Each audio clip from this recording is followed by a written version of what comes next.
Hello friends, स्वागत है आपका आज के न्यूज़ अपडेट में।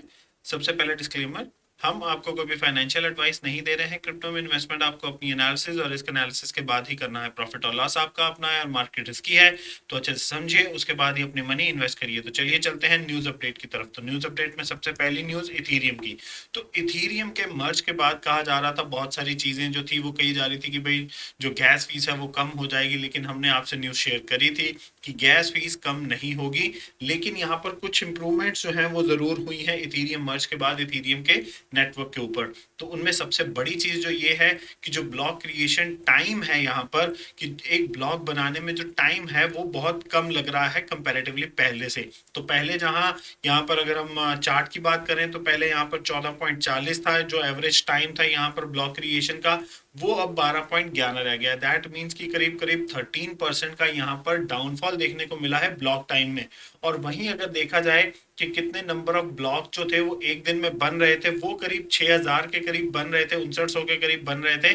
लेकिन आज की डेट में वो 7100 जो है वो प्लस 7100 प्लस ब्लॉक्स जो हैं वो बन रहे हैं एक दिन के अंदर। तो दैट मीन्स यहाँ पर टाइम में गिरावट आने के बाद यहाँ पर जो ब्लॉक टाइम जो गिरा है उससे नंबर ऑफ ब्लॉक्स जो हैं वो पर डे के वो बढ़ चुके हैं और काफी इंप्रूवमेंट जो है वो यहाँ पर देखने को मिली है as far as speed goes. लेकिन यहाँ पर स्पीड के चलते यहाँ पर गैस फीस जो है वो कम नहीं हुई है।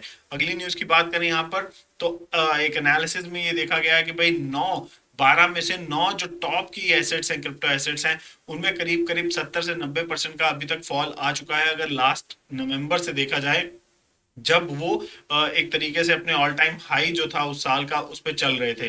तो बहुत बड़ा यहाँ पर फॉल है। जो मार्केट कैप थी जो 2.34 ट्रिलियन के ऊपर चल रही थी, वो आज की डेट में 967 बिलियन तक ही सिर्फ सीमित हो गई है पूरे के पूरे क्रिप्टो इकोनॉमी की अगर बात करी जाए।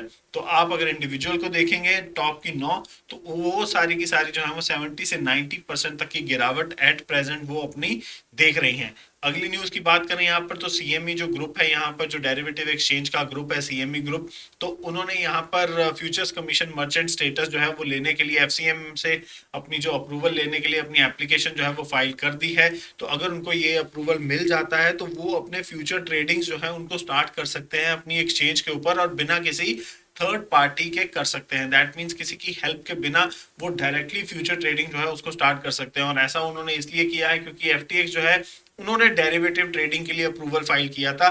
तो जिसके चलते अब यहाँ पर सीएमई जो ग्रुप है उन्होंने फ्यूचर्स का जो मार्केट है, जो फ्यूचर कमीशन मर्चेंट का जो मार्केट है, उसका अप्रूवल जो है उन्होंने रेज कर दिया है। तो अब एक दूसरे के आमने सामने हो जाएंगे, दोनों ही एक दूसरे की मार्केट में एंटर करने की कोशिश कर रहे हैं। तो अब जिसको अप्रूवल मिलेगा वो एक तरीके से दोनों ही मार्केट्स में एंटर हो जाएगा। अगली न्यूज की बात करें, तो यूएस की जो टेनिस प्लेयर है सेरेना विलियम्स, उनकी एक वीसी फर्म है। तो वो वीसी फर्म जो है उन्होंने एक युगांडन फिनटेक कंपनी जो है, जो कंपनी का नाम है नुविडा, उसमें करीब जो उनका सीरीज ए फंडिंग राउंड हुआ है, तो $12.3 मिलियन तो उनको टोटल फंडिंग मिली है। लेकिन इसमें कहा जा रहा है कि लीड फंडिंग जो है वो सेरेना विलियम की जो वीसी फर्म है उसकी तरफ से आई है। तो अब इससे ये हो जाता है कि भाई अब बड़े प्लेयर्स जो हैं वो भी यहाँ पर क्रिप्टो की मार्केट के अंदर अब धीरे धीरे अपनी पहचान जो है वो बनाने के लिए अपना पैसा जो है उसको इन्वेस्ट कर रहे हैं। अगली न्यूज का उज्बेकिस्तान। तो उज्बेकिस्तान ने एक नई और एक अलग सी चीज कर दी है। उन्होंने इंट्रोड्यूस कर दिया है कि भाई मंथली फीस लगा दी है उन्होंने हर एक क्रिप्टो करेंसी की कंपनी के ऊपर, और सबसे ज्यादा जो है वो एक्सचेंजेस के ऊपर यहाँ पर मंथली फीस जो है वो लगने वाली है।